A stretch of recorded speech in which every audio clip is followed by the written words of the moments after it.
Thank you very much. Good morning, ladies and gentlemen. There we are.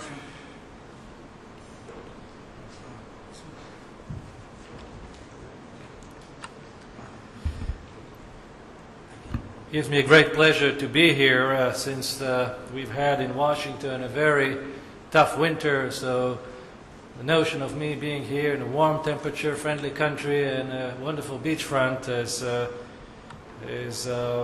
cannot be described better than a fantasy, but we're here to talk about a serious issue, which is energy security. I will address you today under my hat as Senior Advisor to the United States Energy Security Council. Our council is America's highest level extra-governmental advisory committee. It is comprised of former cabinet secretaries, including Secretary George Shultz, William Perry, Alan Greenspan, a number of former governors, really an eclectic group of members of cabinets going back, I think, to the Johnson administration, and certainly a group of individuals who care deeply about energy security, particularly at a time in which so many things are happening in the geopolitics of energy. I was asked here to talk about the Middle East and North Africa. As usual, this region does not stop producing dramas, and I will not go over the long list of descriptive analysis about what's happening in each one of those countries. But as we can see, the Arab Spring has not produced stability in the region. To the contrary, we see civil wars going on in a number of countries. Libya, for example, a country that went through a regime change, has not been able to recover. We are seeing warlordism, we're seeing a steep decline in the production of crude. In fact, we lost about 1 million barrels a day coming out of Libya. That was contrary to the expectation of some that in the post-Gaddafi Libya will enable us to see more oil coming out of Libya. That hasn't panned out. Syria has essentially been eliminated from the global oil scene. It was never a big player, but nevertheless, every barrel counts. Of course, Iraq is still a disappointment. I think I heard last night here projection about 8 million barrels coming out of Iraq. This is the 8 million barrels that we've been promised since the Bush administration, that are soon going to come out of Iraq. Well, that's not happening. I think Iraq is still at a point that it produces or exports about the same amount of oil as it did during the time of Saddam Hussein. So, the potential is clearly there, but we're not seeing the progress that many had anticipated. And we'll talk a little bit about Saudi Arabia later. But as you can see, sort of the overall picture is not a pretty one. And it's interesting that, OPEC, that always takes pride of being the provider of stability in the market, is the main provider of instability today, not as an organization, but the individual members are the ones that contribute to most of the supply disruptions. In fact, there are 2.6 million barrels a day in 2013 have been lost due to instability. 70% of the total unplanned disruptions originated from OPEC members. So something to think about, that the firefighter is also the arsonist. Now, despite all of this, we have not seen a major impact on price stability. And that's an interesting thing, because we've seen a lot of instability, but price volatility has been on the decline. And as I said, I think yesterday, in my comment, energy security is not only about the supply of energy, it is about affordability of energy. It's very important to keep this in mind, that you can have all the energy in the world, but if it's not coming at an affordable price, then you don't have energy security. So what we see here, that despite of everything, price volatility has been on the decline for crude, and the reason for this is what we call the American energy boom, or the shale revolution, pick your name. I'd like to say a few words, certainly in response to the discussion last night about America's shale boom. Clearly, there is a vast increase in production of both oil and gas as a result of fracking. But the interesting thing is, again, to my definition of energy security being about affordability, the United States has become more and more self-sufficient when it comes to oil. But here is what I call the energy security paradox. As you can see, the decline in oil imports has not translated into a decline in price. We're still seeing oil prices over $100 a barrel. In fact, none of the energy that America has been able to deliver to the global market has impacted the price of crude. It's a very important point to think about. Why is it that with all of this shale boom, with all of those projections and optimism that we hear about from across the board, all the experts, we have not been able to see any meaningful impact on the price of crude? In fact, the exact opposite has happened. The price of crude since 2005 has gone up, essentially doubled. That's contrary to what should be the rules of the market. According to market theory, if you produce more, you pay less. If the supply is going up, that should affect price. That hasn't happened. And why? This is why. What you see here is the economic break-even price for OPEC countries.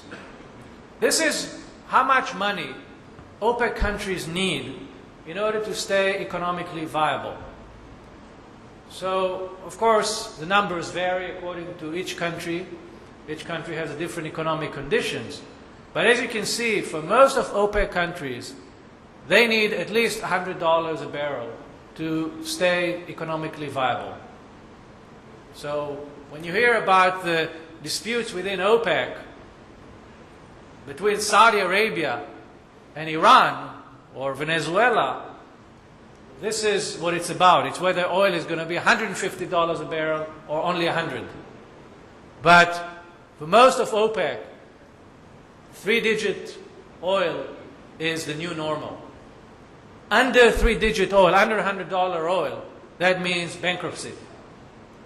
So what we've seen is that OPEC has been responding to the increase in production emanating from North America with production cuts.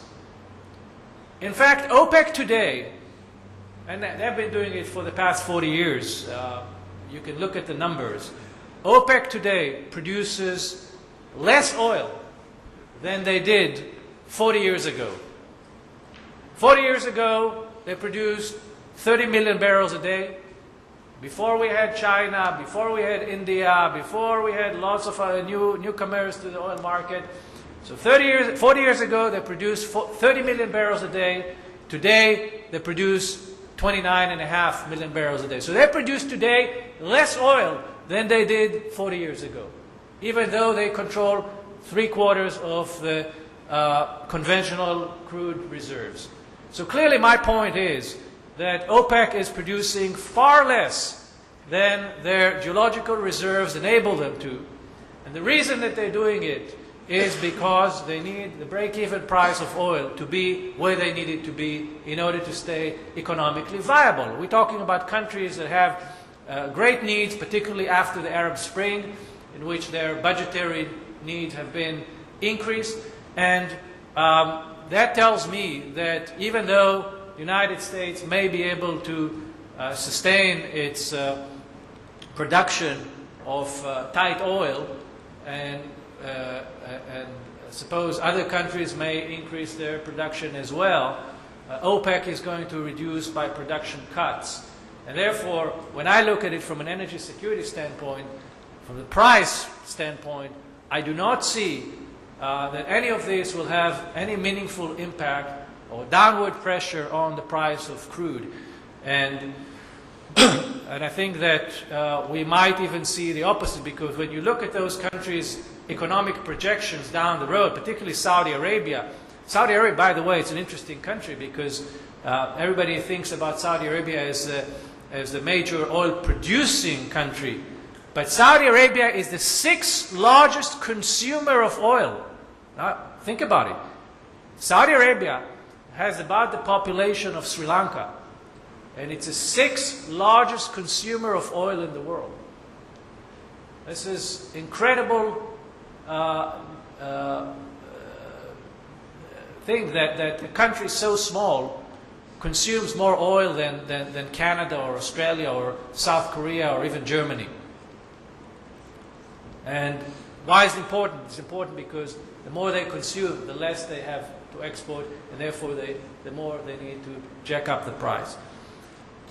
Now, in addition to all this, the Middle East could deliver us even bigger drama down the road. And I want to tie it to the issue of the relation between Sunnis and Shiites in the region. You know, this is a subtext of a lot of the things that have been happening in the region. And, you know, people tend to think about Shiites as the minority in the Muslim world, which is true. In absolute numbers, they are a minority in the Muslim world. But in this part of the Muslim world that means the most to global energy security, which is the Persian Gulf, Shiites are not the minority, they are the majority. And in fact, if you look even further, you'd see that 45% of the world's conventional crude reserves happen to exist in areas where Shiites tend to live. That is Iran, Iraq, but more importantly, the eastern province of Saudi Arabia, which is the Shiite province. And the reason I'm mentioning it is that this subtext that is going on in the Persian Gulf, this conflict that we hear about between Sunnis and Shiites, has significant economic implications and could have even bigger implications if this conflict continues to spiral. And I'm saying it because I believe that Saudi Arabia is extremely vulnerable to disruption in the eastern province, because that's where the big oil fields are. And that's where the Shiite population happens to be. So a lot of the things we hear about Iran and Saudi Arabia and all this tension going on is not necessarily only about the nuclear issues. It's about who's going to dominate this part of the world and what will be the future of the eastern province of Saudi Arabia. So let's keep an eye on this. Another major development that we see in the region is the emergence of the East Mediterranean as an energy center. There is an unfolding story that is fairly recent, and I think that we're only beginning to scratch the surface there. There have been a number of major discoveries. We've seen about 1,000 BCMs already in discoveries of gas. I'm fairly confident that below the gas we will find a significant amount of oil as well. That's what the geology shows us. If that's the case, we are seeing the emergence of a new energy center with projects, with delivery, with exploration activity, and also with geopolitical tensions as well as opportunities. Israel is at the center of this, but it's not the only country. Lebanon also has reserves, Cyprus, and there may be more. But Israel is now the first in the game. and Israel has not made a decision whether it wants to divert the gas to Asia or to Europe or to its neighbors. So this is another issue to keep an eye on. But I think the opportunity is enormous, and the geology shows that we will hear much more about this region in the coming years. Let's talk about some of the implications for Asia. First of all, we can see here that the Middle East is becoming much more important to Asia than it is to the West. If you look at those figures, you see how, for example, China versus the United States, the dependency on Middle East energy, certainly we see a shift from West to East in the orientation of the actors of the Middle East, and also in America's calculus about the region. Make no mistake, America is not going to withdraw from the region anytime soon. We're not there only for oil. In fact, very few people know about it, but the United States is not really dependent on the Middle East for oil. Only 9% of our oil is coming from the Middle East. So we could do away with Middle East oil. We don't need the Middle East for oil. We could import just more oil from Canada and do away with our dependence on the region. We are dependent on the Middle East not for the physical commodity. We are dependent on the region for the price. What we import from the Middle East is not the physical oil. What we import from the Middle East is the price of oil. Because when the price of oil goes up due to some instability, we pay more, and then we go into a recession. Okay, so the reason that we are interested in the Middle East, the reason we are still guarantor, and we will continue to be a guarantor of the security of the region, is not because we import the physical commodity, it's because we need the price stability, and price stability can only happen if the Middle East is stable.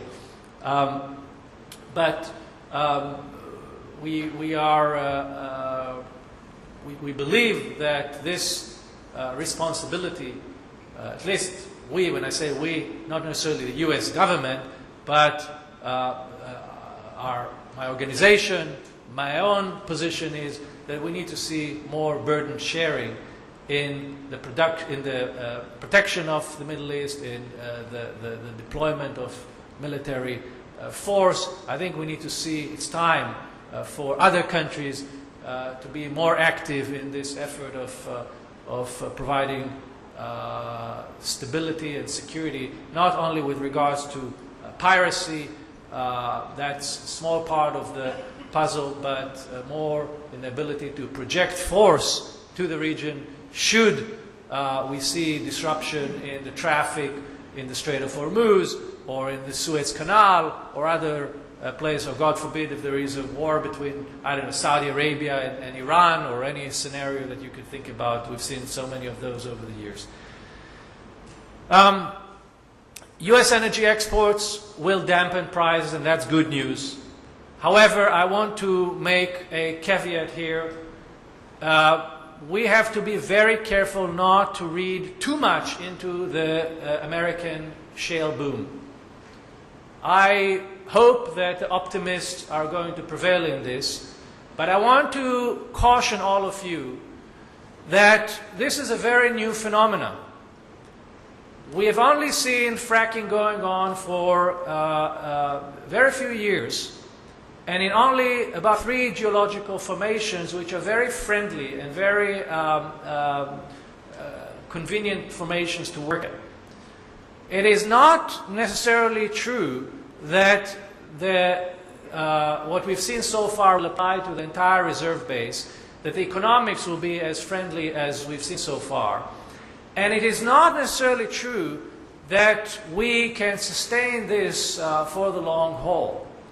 So while it's nice to see what we're seeing today on the ground, I think we have to remember that what we've seen also is very, very fast and steep decline in those geological formation, which means that we will have to frack more and more to keep our drilling intensity higher and higher in order to stay where we are. I'm not sure that this is a long-term phenomenon.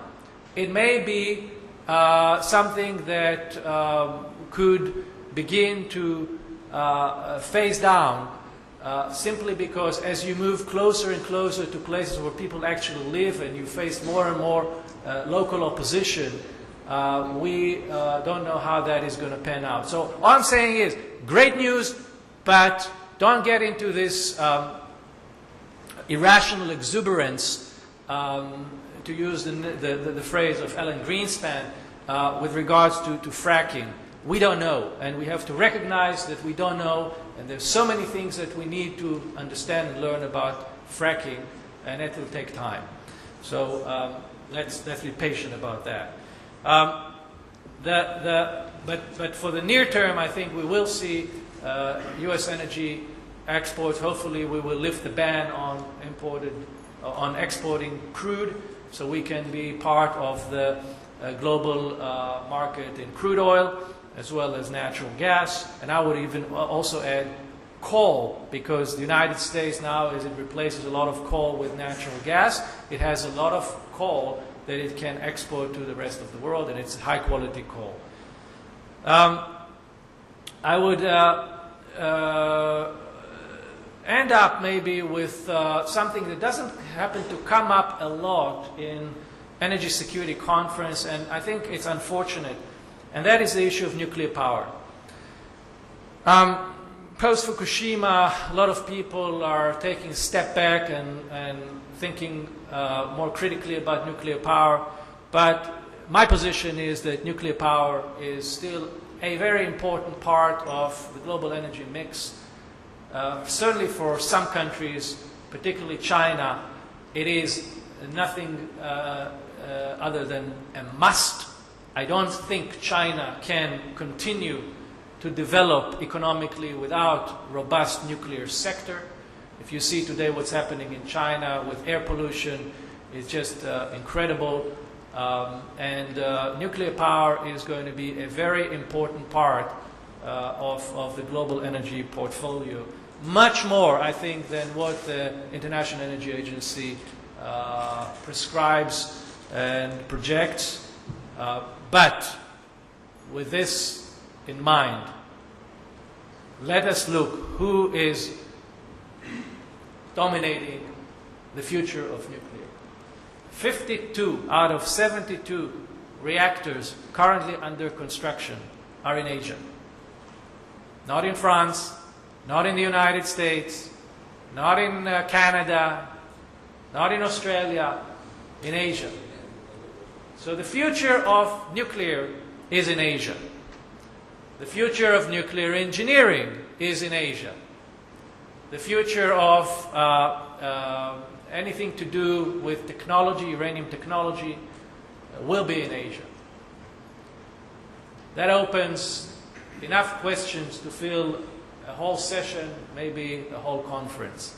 But I want to leave it this point with you, because so many countries are now looking at the issue of nuclear power through the prism of nuclear proliferation, Iran, things like this. Nuclear power is first and foremost a source of energy. And it's a source of energy. It's the only source of base load power electricity that is not coming from fossil fuel. So it's, if you care about carbon emissions and you care about base load power electricity, and you don't have reservoirs of water like in Sri Lanka that you can tap into and develop a hydroelectric system, then nuclear power is probably your only solution, unless you want to choke to death with coal. And I think we are 1 minute to midnight when it comes to saving this sector. In the United States today, the average age of nuclear engineers is 55 years old. That means that 10 years from now, unless we wake up, there will be no nuclear engineers to keep this sector going. And that's why I think that saving the nuclear sector, saving this opportunity for base load power electricity at zero carbon is a very important part of our energy future. Thank you very much.